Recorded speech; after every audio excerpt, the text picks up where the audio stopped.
je suis noir. Alors au départ, bien sûr de ce fait, ils croient que c'est la fête. Si tu parles le français sans difficulté, au début ils peuvent même croire que tu es de leur côté. Puis après discussion, quand ils connaissent ta position, ils se taisent parce qu'ils n'ont pas de réponse face aux questions de l'étranger dont l'instruction n'est pas faite que le concept de l'autodestruction. Ils kiffent le masque du ravisseur, mais le bruit de la foudre les choque au niveau du texte. Inconsciemment ou pas, ils aiment tant sortir ma haine de son contexte. C'est presque comme un réflexe. Je viens de là où la violence est légitime. Notre histoire va des champs de coton aux champs de bitume.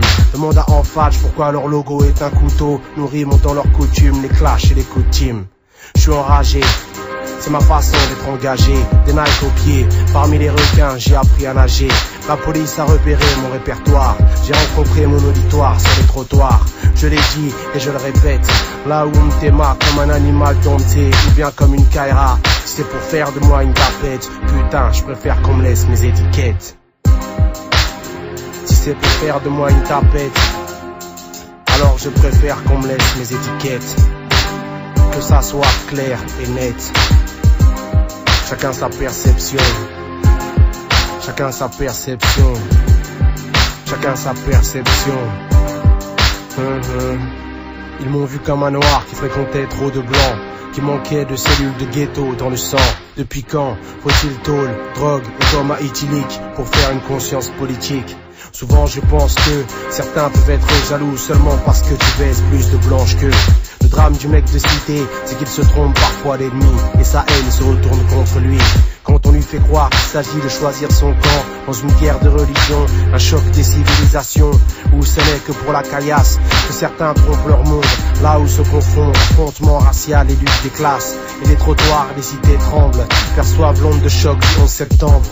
Et les banlieues deviennent Proche-Orient-sur-Seine, sur Saône, sur Marne et sur Rhône. Pour que le chemin parcouru ressemble à l'horizon, on nous a inculqué que nous n'étions bons que pour la galère ou la prison. D'où je viens, ouvrir un bouquin passe pour de la trahison.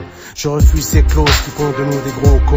Je veux sortir du béton comme d'un cocon au jour de l'éclosion, pouvoir m'extirper de cette matrice productrice de clones stéréotypés.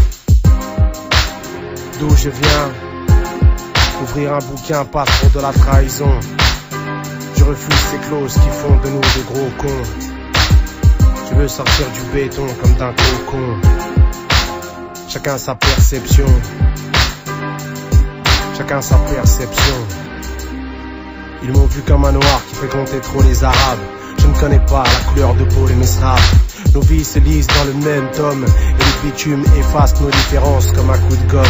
Mes frères restent des hommes dont on n'a pas soustrait des pensées de sistra. Que l'histoire entre les noirs et les nards, là où je gère déjà mal qu'on me juge coupable de ne pas être un toubab. J'ai grandi dans les années 80 en banlieue de Jondy. La province n'est ni Marseille ni Paris. L'immigration vient essentiellement